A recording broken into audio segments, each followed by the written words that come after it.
बात पते की ब्रॉट यू बाय आरप्योर का हल्दी मसाला, मिर्च धनिया करे कमाल, सबका राजा आरप्योर मसाला। उत्तर प्रदेश की योगी सरकार ने साल 2026-27 के लिए अनुपूरक बजट पेश कर दिया है और इस अनुपूरक बजट को देखकर मुनीर, शहबाज समेत पूरे पाकिस्तान की आंखें फटी की फटी रह गई हैं। ऐसा क्यों? क्योंकि विकास के लिए उत्तर प्रदेश में जितना अनुपूरक बजट पेश किया गया है उतना तो पाकिस्तान के विकास का बजट भी नहीं है। क्योंकि यूपी में करीब 59,000 करोड़ से ज्यादा का अनुपूरक बजट पेश किया गया है। अनुपूरक बजट का आकार 59,019.54 करोड़ रुपए है और इसी आंकड़े को लेकर फील्ड मार्शल और शहबाज शरीफ अपनी आंखें छिपा रहे हैं। अपनी आवाम को धोखे में रखकर कटोरा लेकर इधर उधर भागने वाला पाकिस्तान इसे पचा नहीं पा रहा है, क्योंकि यूपी का अनुपूरक बजट 59,019.54 करोड़ रुपए है तो पाकिस्तान का विकास बजट 34,000 करोड़ रुपए है। यानी यूपी का अनुपूरक बजट पाकिस्तान के विकास बजट से लगभग 1.74 गुना ज्यादा है। यूपी में बजट के विकास कार्यों और बुनियादी ढांचे को गति देने के लिए पूंजीगत व्यय पर विशेष जोर दिया गया है। औद्योगिक इंफ्रास्ट्रक्चर पर करीब 5,000 करोड़, एक्सप्रेसवे विस्तार पर 13,400 करोड़ से ज्यादा तो ईवी पॉलिसी 2023 के लिए 130 करोड़ का प्रावधान है। ये महज कुछ आंकड़े हैं जो यूपी को विकास की रफ्तार देंगे, लेकिन यही आंकड़े पाकिस्तान को उसकी हैसियत बता रहे हैं। एक तरफ संसद में चंदा चोरी को लेकर हंगामा हुआ तो उत्तर प्रदेश में भी वही तस्वीर दिखाई दी। उत्तर प्रदेश विधानसभा के मॉनसून सत्र में विपक्ष नारेबाजी और हंगामा करता दिखा तो सत्ता पक्ष ने उन्हें इतिहास याद दिलाया कि कैसे राम भक्तों पर गोली चलाने वाले आज राम राम जप रहे हैं। राम को काल्पनिक मानने वालों को आज राम की याद आ रही है। दरअसल सत्र के दौरान विपक्षी विधायक वेल में घुस आए। आज ये आस्था की बात करते हैं मानवर, पूरे सुप्रीम कोर्ट में दर्जनों वकील खड़े किए थे। अनुपूरक बजट पेश होने से पहले विपक्ष नारेबाजी कर रहा था। अब इसी पर स्पीकर सतीश महाना ने उन्हें सलाह दे डाली। जब मैंने सबको कहा था सारे माननीय विधायक चले मंदिर, तब तो आप लोगों में से कोई चला नहीं था। आज मंदिर की चिंता हो रही है। तो सदन में हंगामे को योगी ने विपक्ष की माहौल खराब कर असल मुद्दों से भटकाने की राजनीति बता दिया। समाजवादी पार्टी और कांग्रेस का यह आचरण उत्तर प्रदेश के साथ साथ सनातन धर्मावलंबियों का अपमान भी है। मीठा या नमकीन चाहे जैसे खाओ, 100% सूजी से बनी आरप्योर वर्मिसेली, स्वादिष्ट, सेहतमंद हर रोज। बिहार के बांकीपुर विधानसभा सीट पर हुए उपचुनाव के नतीजों को लेकर सियासी मंथन का दौर जारी है। जहां बिहार की सियासत में पीके और उनके जन स्वराज की ऑफिशियल एंट्री हो चुकी है, तो वहीं नतीजों के बाद दिल्ली में पूर्व मुख्यमंत्री नीतीश कुमार की प्रधानमंत्री नरेंद्र मोदी से आज मुलाकात भी हुई है और कई तरह के कयासों को ये मुलाकात जन्म भी दे रही है। करीब 20 मिनट तक चली इस बैठक को जेडीयू ने एक कर्टसी मीटिंग करार दिया है। तस्वीरों में भी पीएम मोदी और नीतीश कुमार बेहद गर्मजोशी के साथ मिल रहे हैं। लेकिन सवाल मुलाकात की टाइमिंग को लेकर है और चर्चा ये है कि नीतीश कुमार ने मिलने का वक्त मांगा था या फिर उन्हें बुलाया गया था। मुलाकात के दौरान मौजूद रहे ललन सिंह ने किसी भी तरह के कयास लगाने को सिरे से खारिज कर दिया है। औपचारिक कोई औपचारिक मुलाकात वो लेकिन अनंत सिंह का दावा है कि नीतीश कुमार सत्ता में होते तो नतीजे अलग होते, लेकिन आरजेडी ने इसे पूरी तरह से खारिज कर दिया। भाजपा मंजूरी करके नीतीश जी के साथ ऐसे किया है। अब बात जो रहे, लेकिन नेता कुल कहते हैं कि नहीं, मिलजुल के दोनों किए, लेकिन जनता में बदबू है कि नीतीश कुमार के सब ऐसे करके ऐसे किए हैं। नीतीश कुमार जी होते तो क्या होता, कई चुनाव हारे हैं, ऐसा नहीं है।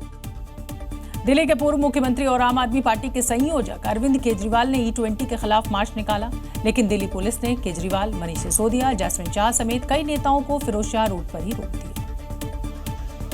जहां पर केजरीवाल समेत आप नेता धरने पर बैठ गए। इस दौरान आप कार्यकर्ताओं ने जमकर नारेबाजी की।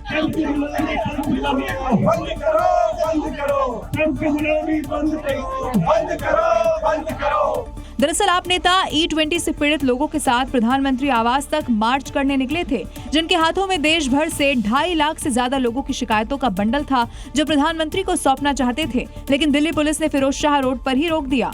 पहले कहते थे माइलेज कम नहीं होती, अब मान लिया माइलेज होती है जी कम, 6 से 9% होती है। फिर क्या, पहले कहते थे इंजन खराब नहीं होता, अब कहते हैं नहीं रबड़ के कंपोनेंट तो खराब होते हैं। अब कहते हैं फॉरेन एक्सचेंज बचता है। केजरीवाल का दावा है कि उन्होंने पीएम मोदी से E20 पेट्रोल से जुड़ी हुई चिंताओं पर चर्चा के लिए समय मांगा था, लेकिन उन्होंने चिट्ठी का जवाब नहीं दिया। वैसे पहला मौका नहीं है जब केजरीवाल E20 पेट्रोल का मुद्दा उठा रहे हैं, बल्कि इससे पहले 1 अगस्त 2026 को नई दिल्ली में कॉन्स्टिट्यूशन क्लब में प्रेस कॉन्फ्रेंस और सभा वो कर चुके हैं। इस समय की बड़ी खबर, मदरसों पर मंत्री की राय, डिप्टी सीएम की राय अलग है। केशव प्रसाद मौर्य के बयान पर राजभर का कहना है सभी मदरसे आतंक का अड्डा नहीं। बिल मदरसे के बच्चों के हित में है, ये राजभर कह रहे हैं। देखिए क्या कहना है डिप्टी सीएम की मंत्री की राय से अलग, ये राय है राजभर। केशव प्रसाद मौर्य ने आज एक बड़ा बयान दिया। उन्होंने कहा कि मदरसों में आतंकवाद को जन्म दिया जाता है, चाहे वो भारत के मदरसे हों, बांग्लादेश के मदरसे हों, चाहे नेपाल के मदरसे हों, किसी भी कहीं पर भी मदरसे हों, तो मदरसे में आतंकवादी जन्म लेते हैं। उसको लेके क्या कहेंगे? सभी मदरसों में नहीं है, कुछ ऐसे मदरसे हैं जहाँ इस तरह की हरकतें होती हैं, उसी को लेकर के उन्होंने बोला है। कहीं के भी मदरसे हों, सभी नहीं है भाई, सब मदरसे इसे नहीं है, देश में सब चोरत हो रहे हैं। कामिल फाजिल यानी मदरसों में मिलने वाली यूजी और पीजी डिग्री पर रोक लगाने के लिए योगी सरकार ने मदरसा शिक्षा अधिनियम में संशोधन किया है और इसके प्रस्ताव को कैबिनेट से मंजूरी भी मिल गई है, लेकिन इस पर सियासत पूरे जोर पर है। सुप्रीम कोर्ट के आदेश पर कामिल और फाजिल डिग्री जो यूजीसी से अप्रूव्ड नहीं है मदरसे, उनकी मान्यता रद्द कर दी गई है। कामिल फाजिल है, मदरसा परिषद के पास ऐसी कोई मान्यता नहीं है कि इतने उच्च शिक्षा के कोर्स कराए जाएं, तो मानक ना होने की वजह से पूरे ये माननीय सर्वोच्च न्यायालय ने आदेश दिया, उसका अनुपालन कराया जाएगा, तो ये बात सही है। उत्तर प्रदेश में योगी सरकार ही एक ऐसी पहली सरकार है जिसने मदरसा शिक्षा को मुख्य धारा से जोड़ने का काम किया, यानी मदरसे में पढ़ने वाला बच्चा दीन इस्लाम के साथ साथ आधुनिक शिक्षा, मैथ, साइंस, कंप्यूटर जैसे शिक्षा लेके प्रदेश का नाम रोशन करे। मदरसे से पढ़ करके आलिम बनते हैं, फाजिल बनते हैं, जिनको बीए के बराबर उसके मसावी दर्जा दिया है, तो अब उनका मुस्तकबिल अंधकार में चला जाएगा। जो फाजिल की डिग्री है, कामिल की डिग्री है, उसको जो यूजीसी से मान्यता प्राप्त विद्यालय है उन्हीं के द्वारा होनी चाहिए, तो उसी क्रम में कैबिनेट अपना फैसला किया। और अब बात झारखंड की करेंगे, जहां जेसीएससी और जेएसएससी एग्जाम में गड़बड़ी को लेकर छात्रों के आंदोलन ने जोर पकड़ लिया है। एक तरफ जहां इसे लेकर सरकार जांच की बात कह रही है, तो दूसरी तरफ बीजेपी हमलावर है और इस बीच गुस्साए छात्रों ने 10 अगस्त को जंतर मंतर वाला अल्टीमेटम भी दिया है और कहा कि जंतर मंतर वाले प्रोटेस्ट की तरह छात्रों का हुजूम 10 अगस्त को झारखंड विधानसभा का घेराव करेगी। 10 अगस्त को हम विधानसभा का घेराव करने जा रहे हैं। जो भी हमारा समर्थन करना चाहते हैं नैतिक रूप से, सभी लोगों का स्वागत है। उधर झारखंड सरकार ने मामले की जांच के लिए जेपीसी का गठन किया है, जो 1 से 3 महीने में सरकार की रिपोर्ट सौंपेगी, साथ ही परीक्षा व्यवस्था में सुधार के सुझाव भी देगी। वहीं बीजेपी ने मामले में सीबीआई जांच की मांग की है, साथ ही कांग्रेस की चुप्पी पर भी सवाल खड़े कर दिए हैं। देखिए, जेपीसी बनने से कुछ नहीं होता है, उसकी सीबीआई इंक्वायरी होनी चाहिए और सीबीआई इंक्वायरी होगी तो ही इसका समाधान निकलेगा। पिछले कांग्रेस पार्टी एक शब्द झारखंड में आंदोलन में बैठे छात्रों के पक्ष में बोलते नजर नहीं आ रही है। उधर छात्रों ने भी साफ कर दिया है कि जब तक सरकार उनकी मांगों पर बड़ा फैसला नहीं लेती, तब तक आंदोलन जारी रहेगा। तमिलनाडु के पूर्व deputy CM Udhayanidhi Stalin actress Trisha को लेकर की गई कथित आपत्तिजनक टिप्पणी के बाद अब विवादों में घिर गए हैं। मामले में पूर्व डिप्टी सीएम को पुलिस ने आज गिरफ्तार कर लिया। गिरफ्तारी के बाद उदयनिधि ने कानूनी लड़ाई लड़ने की बात कही। पहले राजनीतिक बयान, फिर बयान पर विवाद और विवाद गिरफ्तारी तक पहुंच गया। उदयनिधि के एक बयान ने सियासी माहौल गर्मा दिया है। जानकारी के मुताबिक चेन्नई में पुलिस ने उदयनिधि स्टालिन को उनके आवास से गिरफ्तार किया और ये कार्रवाई एक्ट्रेस त्रिशा पर विवादित टिप्पणी के मामले में की गई। बताया जा रहा है कि उदयनिधि स्टालिन की एक रैली के दौरान भीड़ ने त्रिशा के नारे लगाए, तो उदयनिधि ने आपत्तिजनक टिप्पणी कर दी, जिसके बाद उनके खिलाफ केस दर्ज किया गया। और अब गिरफ्तारी के बाद उदयनिधि स्टालिन ने कहा है कि वो इस मामले का कानूनी तरीके से सामना करेंगे और इस कार्रवाई को उदयनिधि ने मजाक भी बताया। लेकिन तमिलनाडु में हुए इस प्रकरण ने नई राजनीतिक बहस भी छेड़ दी है। और इस समय की बड़ी खबर, उदयनिधि स्टालिन को कोर्ट से राहत मिली है। मद्रास हाईकोर्ट ने रिहाई के आदेश दिए हैं। तो उदयनिधि स्टालिन को रिहाई के आदेश दे दिए गए हैं। एक्ट्रेस पर उन्होंने विवादित टिप्पणी की थी और टिप्पणी के बाद उदयनिधि को आज गिरफ्तार कर लिया गया था, लेकिन हाईकोर्ट ने, मद्रास हाईकोर्ट ने रिहाई के आदेश दिए।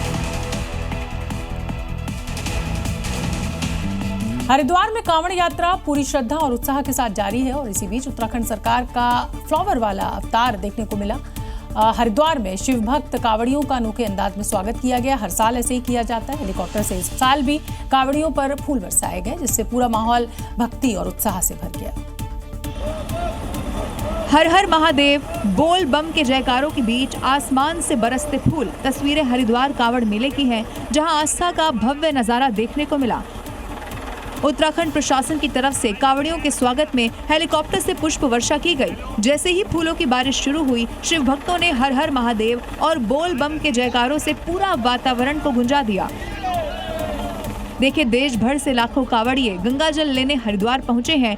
पूरे हरिद्वार में भक्ति, उत्साह और सेवा का अद्भुत संगम देखने को मिल रहा है और इसी दौरान ये भव्य नजारा श्रद्धालुओं के लिए यादगार बन गया। इसके साथ ही प्रशासन ने सभी कांवड़ियों से यात्रा के दौरान सुरक्षा नियमों का पालन करने और सावधानी के साथ अपनी यात्रा पूरी करने की अपील की। हरियाणा के कैथल में एक सरकारी स्कूल में मॉक ड्रिल की गई, जहां एक धमाके के बाद अफरा तफरी मच गई और देखते ही देखते फायर ब्रिगेड, एम्बुलेंस और रेस्क्यू टीमें मौके पर पहुंची। तस्वीरों में देखिए, एक पुलिसकर्मी माइक लेकर खड़ा है और छात्र स्कूल के अंदर से भागते हुए बाहर की तरफ आ रहे हैं, क्योंकि स्कूल में एयर स्ट्राइक से धमाका होने के बाद आग लग गई, जिसकी सूचना पर फायर ब्रिगेड, एम्बुलेंस और रेस्क्यू टीमें मौके पर पहुंच गई और फिर स्कूल में लगी आग को बुझाने के लिए दमकल कर्मियों ने मोर्चा संभाला। आग पर जैसे ही काबू पाया गया, वैसे ही रेस्क्यू टीम के जवान दौड़ते हुए दिखाई दिए और फिर स्कूल के अंदर फंसे छात्रों को निकालने का सिलसिला शुरू हुआ, जिनको आनन फानन में स्ट्रेचर की मदद से एम्बुलेंस से अस्पताल भिजवाया गया। पुलिस अधिकारियों ने बताया कि ये मॉक ड्रिल इसलिए की गई ताकि ऐसी परिस्थितियों में लोग पैनिक ना हो। सबसे पहले तो पैनिक होने से बचें, अपने डर पे काबू पाएं और जो भी वहाँ जो जितना जानता है उस तरीके से अगर वहाँ पे काम किया जाए तो ज़्यादा बढ़िया रहता है। वैसे इस मॉक ड्रिल में स्कूल के बच्चों ने काफी कुछ सीखा होगा, क्योंकि ऐसी सिचुएशन में टीम मैनेजमेंट के साथ कैसे काम किया जाता है वो देखने को मिला। और अगली खबर महाराष्ट्र में हो रही लगातार बारिश की करेंगे, जिसके कारण मुंबई और आसपास के इलाकों में सड़कों पर गड्ढे देखने को मिल रहे हैं, जो जानलेवा साबित हो रहे हैं। भिवंडी में गड्ढे में गिरने से एक महिला की मौत हो गई। इससे मामला और गर्मा गया और जनता सड़कों पर गड्ढों को लेकर सिस्टम पर सवाल खड़े करने लगी। और जनता सवाल करे भी क्यों ना, जरा सड़कों का ये हाल देखिए। ऐसा लग रहा है कि सड़कों पर गड्ढे नहीं, गड्ढों में सड़क है और लोग जान जोखिम में डालकर इन गड्ढों के बीच से निकल रहे हैं। के टाइम और आने के टाइम इतने बड़े सर, कितना भी गाड़ी स्लो रहता है ना सर, थोड़ा भी अगर पानी रहता है ना दिखाई नहीं पड़ता और हम लोग का स्कूटर सर गाड़ी के अंदर चला जाता है। हमारा सालों हो गया है, ये रास्ते का कभी आज तक कोई इम्प्रूवमेंट नहीं हुआ, हमेशा खराब होता है। पता नहीं हमारे टैक्स पेयर का पैसा कहाँ जा रहा है। बरसात के वजह से जो तकलीफें हो रही है उस पर सरकार ने या ये जो प्रशासन ने काम जल्दी करना चाहिए। बहुत गाड़ी की भी हालत खराब होती है हमारी। आपको बता दें कि 2 दिन पहले ही 46 साल की सुनीता पाल नाम की एक महिला ठाणे भिवंडी रोड पर बने एक गड्ढे में गिर गई थी, जिससे उनकी मौत हो गई। जब घटना के बाद भी इस सड़क का वही हाल है, सड़कों पर गड्ढों का साम्राज्य है। हालात ऐसे हो गए हैं कि ट्रैफिक पुलिस ने महानगर पालिका को नोटिस जारी कर दिया है, लेकिन अभी लोग इसी डर के साथ सफर करने को मजबूर है कि कहीं अगला गड्ढा उनकी जिंदगी का आखिरी पड़ाव ना बन जाए। उत्तर प्रदेश में कानपुर लखनऊ एक्सप्रेसवे के उद्घाटन को सिर्फ 20 दिन गुजरे हैं, लेकिन अभी तक करीब 5 बार एक्सप्रेसवे धंस चुका है। इस एक्सप्रेसवे को बनाने में सरकार ने 4,200 करोड़ रुपए खर्च किए, जिस पर चलने के लिए सभी से टोल भी ज्यादा देना पड़ता है। लेकिन हालात ये है कि जगह जगह एक्सप्रेसवे पर गड्ढे हो गए हैं, जिसका मुआयना जी मीडिया की टीम ने किया। हमें इस दौरान 25 जगह जो लखनऊ कानपुर एक्सप्रेसवे है, कानपुर से लखनऊ को जाने वाली लेन में जर्क मिला। इसके साथ साथ 2 ऐसी जगह हैं जहां पर मेजर रिपेयरिंग का काम अभी भी चल रहा है। इन तस्वीरों को देखिए, एक्सप्रेसवे का एक हिस्सा खुदा पड़ा है, जिस पर मरम्मत का काम चल रहा है। तस्वीरों के माध्यम से देख सकते हैं, ये लगभग 50 से 60 मीटर की रेंज में ये जो एक्सप्रेसवे है उसकी रिपेयरिंग का कार्य चल रहा है और बताया ये जा रहा है कि इतनी दूरी तक ये जो एक्सप्रेसवे है वो पहली ही बरसात नहीं झेल पाया। ये उस एक्सप्रेसवे का हाल है जिसको बनाने में सरकार ने 4200 करोड़ रुपए खर्च किए हैं, लेकिन उद्घाटन के 12 दिन बाद उन्नाव में सड़क धंस गई। 21 दिन बाद कानपुर से लखनऊ के बीच करीब 25 गड्ढे मिले। 2 जगह लंबे लंबे पैच को ठीक करने का काम किया जा रहा है। ये हाल उस एक्सप्रेसवे का है जिस पर 275 रुपए प्रति कार टोल वसूला जा रहा है, जो देश में सबसे महंगा टोल है। राजस्थान में अवैध और अतिक्रमण के खिलाफ कार्रवाई हो रही है। उत्तर प्रदेश की तर्ज पर यहाँ पर भी राजस्थान सरकार सजग नजर आ रही है। यहाँ स्ट्रीट चीटर हकीम अली के अवैध ठिकानों को मिट्टी में मिला दिया गया है। और ये सिर्फ ट्रेलर है, क्योंकि आने वाले दिनों में पूरी पिक्चर दिखाई देगी। जब अल्टीमेटम खत्म होगा तो उन अवैध ठिकानों पर बाहुबली गरजेगा। लेकिन हिस्ट्री शीटर के आशियाने पर देखिए कैसे बुलडोजर चोट कर रहा है। घर की ऊंची दीवारें जमींदोज हो रही हैं। अवैध आशियाने के साथ ही व्यावसायिक जगहों पर किए अतिक्रमण को भी हटाया गया। तस्वीरों में देखिए कैसे टीन शेड के जरिए बड़ी जमीन पर कब्जा कर लिया, लेकिन उसे भी नेस्तनाबूद कर दिया। इस बुलडोजर कार्रवाई को अंजाम देने के लिए प्रशासन की टीम के साथ ही बड़ी तादाद में पुलिस भी तैनात थी, ताकि हालात बिगड़ने पर तुरंत एक्शन लिया जा सके। दरअसल जिले में अपराधियों के अवैध ठिकानों को चिन्हित किया गया है और सबको अतिक्रमण हटाने का डेडलाइन दी गई है, जिसके बाद पूरा होने पर अतिक्रमण नहीं हटेगा तो फिर प्रशासन का बुलडोजर गरजेगा। भारत के राष्ट्रीय पर्व हो या फिर धार्मिक त्योहार, पाकिस्तान और उसके आतंकी भारत में दहशतगर्दी का कोई मौका नहीं छोड़ते। अब एक बार फिर 15 अगस्त से पहले मुनीर की साजिश का पर्दाफाश राजस्थान के बीकानेर में हुआ है, जहां ड्रोन के जरिए पाकिस्तान से भेजे गए हथियारों और नशे की एक बड़ी खेप पकड़ी गई है। खुफिया इनपुट के आधार पर हुई इस कार्रवाई ने भले ही पाक के नापाक इरादों पर पानी फेर दिया हो, लेकिन बड़ी मात्रा में मिले हथियारों ने सुरक्षा एजेंसियों के भी होश उड़ा दिए हैं। पर सबसे चौंकाने वाला खुलासा ये हुआ कि ये सीमा पर लगातार चौकसी के बावजूद ये असाइनमेंट ड्रोन से डिलीवर कर दिए गए थे।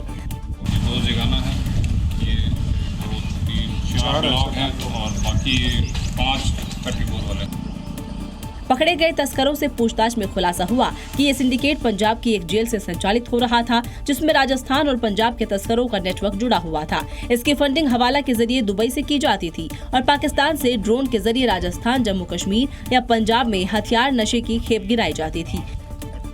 इस कार्रवाई में फिलहाल मौके से आरोपी वीरेंद्र को गिरफ्तार कर लिया गया है और अब इसके दूसरे साथियों और कुरियर का काम करने वाले आरोपियों की तलाश में पंजाब और राजस्थान पुलिस ताबड़तोड़ छापेमारी कर रही है। राजस्थान के सीकर में प्रशासन ने अतिक्रमण के खिलाफ कड़ी कार्रवाई की। यहां सड़क चौड़ीकरण के लिए बुलडोजर एक्शन देखने को मिला। यहां जेसीबी, बुलडोजर की गर्जना, धूल का गुबार और जमींदोज होती इमारतें दिखाई दी। तस्वीरों में देखा जा सकता है कि कैसे एक साथ कई बुलडोजर गरज रहे हैं। हर वार के साथ धुएं का गुबार उठता दिख रहा है और जैसे ही धूल छटती है तो अतिक्रमण मलबे के ढेर में तब्दील होता हुआ नजर आता है। प्रशासन के मुताबिक सड़क चौड़ीकरण और सुगम यातायात के लिए अतिक्रमण को ध्वस्त किया गया। देखिए यहाँ पर कई 2 और 3 मंजिला मकान, शोरूम, कॉम्प्लेक्स और पक्के निर्माण मिनटों में मलबे में तब्दील हो गए और करीब 2 घंटे तक अतिक्रमण हटाने की कार्रवाई की गई। और देखिए नीम का थाना में सड़क को करीब 80 फीट चौड़ा करने के लिए अतिक्रमण हटाने का अभियान चलाया गया। अब इसी दौरान करीब 186 अतिक्रमण को हटा दिया गया। अगर आप चिप्स, नमकीन या फिर मैगी खाते हैं तो फिर सावधान हो जाइए, क्योंकि उत्तर प्रदेश के अमरोहा से एक ऐसा मामला सामने आया है जो आपके होश उड़ा देगा। यहाँ करीब 8 लाख रुपए की एक्सपायर्ड खाद्य सामग्री बरामद की गई है, जो एक्सपायर होने के बाद आपके घरों तक पहुंचाई जा रही है।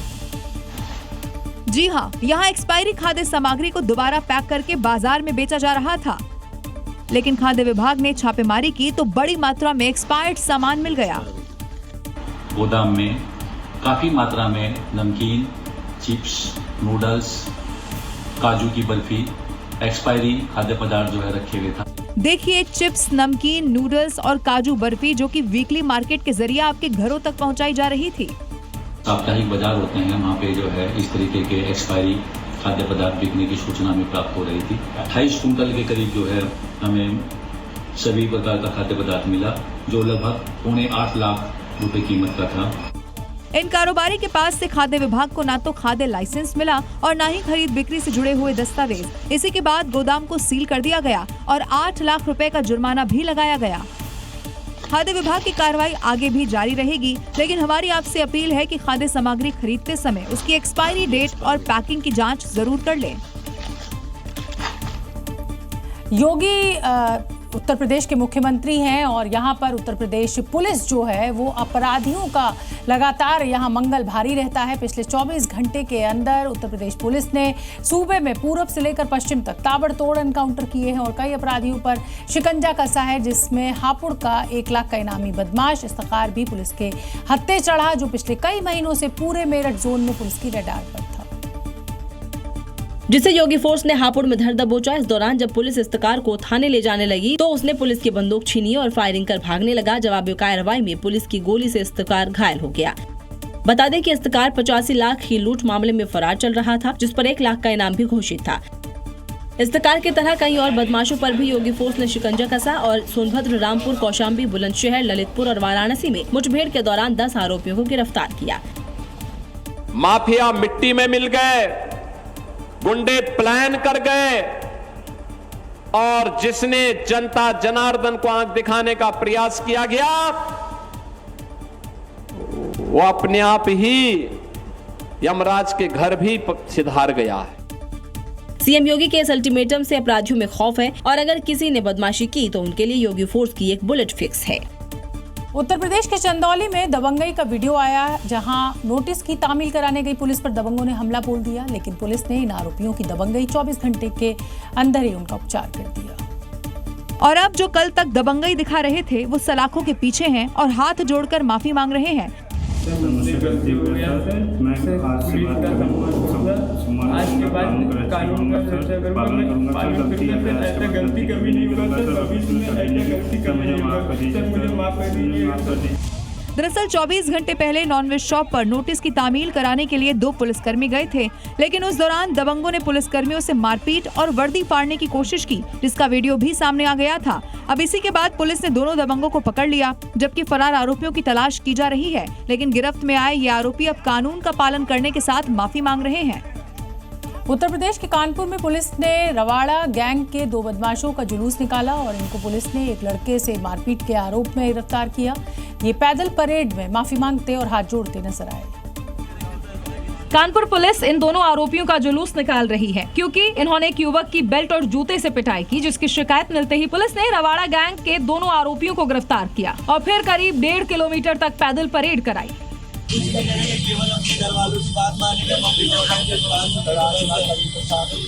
जुलूस के दौरान आरोपियों ने कान पकड़कर रोते हुए माफी मांगी, कहा माफ कर दीजिए सर, अब मारपीट नहीं करेंगे। तस्वीरों में देखिए दोनों आरोपियों के हाथ हथकड़ी से बंधे हुए हैं, कभी कान पकड़ रहे हैं तो कभी हाथ जोड़ रहे हैं। अब इनका जुलूस निकालने के लिए पुलिस ने ढोल नगाड़े भी बजवा दिए। दरअसल जिन आरोपियों का जुलूस सड़क पर निकाला जा रहा है, उन्होंने शराब पार्टी के लिए एक युवक से 5,000 रुपए मांगे और जब उसने नहीं दिए तो इन बदमाशों ने मारपीट कर दी। गुजरात के अंबाजी से हादसे की खौफनाक तस्वीरें सामने आई हैं। यहाँ पेट्रोल पंप पर हुए हादसे में एक शख्स की जान चली गई। पूरी घटना पेट्रोल पंप पर लगे सीसीटीवी में कैद हो गई। वीडियो में देखिए पेट्रोल पंप पर कर्मचारी खड़ा है, सामने खाट पर एक शख्स बैठा हुआ है। वैन में पेट्रोल डालने के बाद पैसे लिए जा रहे हैं। इसके बाद वीडियो देखने पर लग रहा है कि वैन ड्राइवर गाड़ी को आगे ले जा रहा है, लेकिन शायद ड्राइवर का वैन से कंट्रोल हटता है और वो सीधे सामने खाट पर बैठे शख्स पे घुस जाता है। दीवार और वैन के बीच में दबने से शख्स की मौके पर ही मौत हो गई। कोई कुछ समझ पाता उससे पहले ही 10 सेकंड से कम वक्त में हादसा हो जाता है। इसके बाद पेट्रोल पंप कर्मचारी और दूसरे लोग शख्स को बचाने के लिए दौड़ते हैं। कर्मचारी शख्स को अस्पताल लेकर जाते हैं, लेकिन उसकी मौत हो चुकी होती है। पुलिस ने वैन ड्राइवर के खिलाफ केस दर्ज कर जांच शुरू कर दी है और पता लगा रही है कि हादसे के पीछे क्या वजह थी। असम में मूसलाधार बारिश और बाढ़ ने बीते 1 महीने में ऐसा जलजला पैदा किया कि इसकी चपेट में आकर यहां 85 लोगों की मौत हो गई। वहीं 800 से ज्यादा गांवों के सैकड़ों घर या तो बाढ़ में बह गए हैं या फिर बुरी तरह से तबाह हो गए हैं। बाढ़ का पानी उतरा तो जरूर है, लेकिन हालात यहां अभी भी भयावह हैं, जिन्हें तस्वीरों के जरिए आसानी से समझा जा सकता है। जो घर पानी में डूब गए थे अभी रहने लायक नहीं बचे। हो गया, देखिए बैठने के लिए सोने के लिए कुछ भी नहीं है, पूरा खत्म हो गया। अभी रहने का लायक ही नहीं है। जिन सड़कों को बाढ़ अपने साथ बहाकर ले गई थी, वहां अब किसी तरह मदद के लिए लोग पहुंच रहे हैं। विभिन्न संस्थाएं और सरकार की मदद लोगों तक किसी तरह से पहुंचाई जा रही है।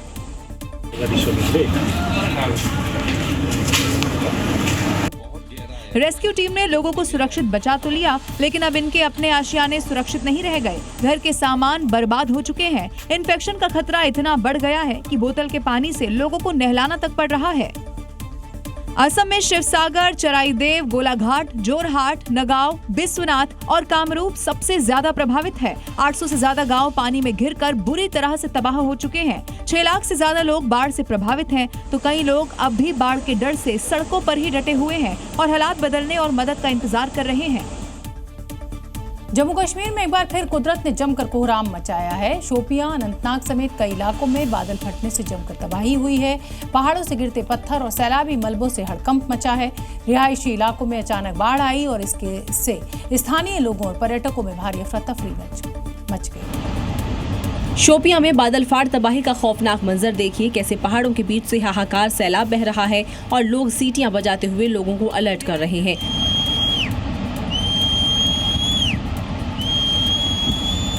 बाढ़ का पानी इतनी तेजी से रिहायशी इलाकों में घुसा कि सड़कों पर सैलाब आ गया और कई घर पानी में डूब गए। कुछ ऐसे ही सैलाबी मंजर अनंतनाग के पहलगाम में देखने को मिला, जहां बादल फटने के बाद बटकोट इलाके में अचानक बाढ़ आ गई। पुलिया के नीचे से उफनते नाले को देख लोग दहशत में आ गए। वहीं राजौरी में भी लगातार हो रही बारिश से पहाड़ी रास्तों का हाल बेहाल हो गया। सड़कों पर कीचड़ और मलबा आ गया, जहां गाड़ियों पर ब्रेक लग गया और लोग जान जोखिम में डालकर पैदल ही आगे बढ़ रहे हैं। कश्मीर में फूटे इस बादल बम के बाद प्रशासन ने लोगों से नदी नालों और पहाड़ी रास्तों से दूर रहने की अपील की है। भर में बारिश मुसीबत बनकर बरस रही है। कुछ ऐसी ही तस्वीरें पंजाब के फाजिल्का से सामने आई हैं, जहां बारिश के कारण गड्ढा दिखाई नहीं दिया और पूरी की पूरी बाइक इस गड्ढे में समा गई। इसका सीसीटीवी फुटेज भी सामने आया है और सीसीटीवी फुटेज में ये साफ दिखाई दे रहा है कि गली से एक बाइक आ रही है। बाइक पर 2 युवक सवार हैं, लेकिन कुछ ही देर में ये रास्ता दोनों युवकों के लिए हादसे की वजह बन गया। देखिए, सड़क पर बारिश का पानी भरा हुआ है और जैसे ही बाइक आई तो पानी से भरा गड्ढा दिखाई नहीं दिया और देखते ही देखते बाइक गड्ढे में समा गई।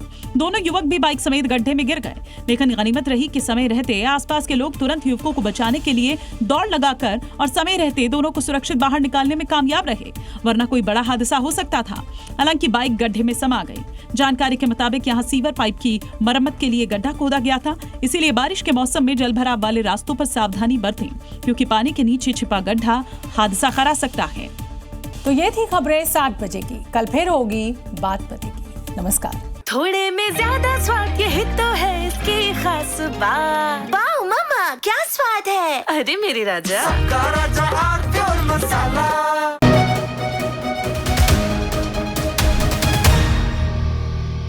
बात पते की brought you by R Pure का हल्दी मसाला। मिर्च धनिया करे कमाल, सबका राजा आर प्योर मसाला।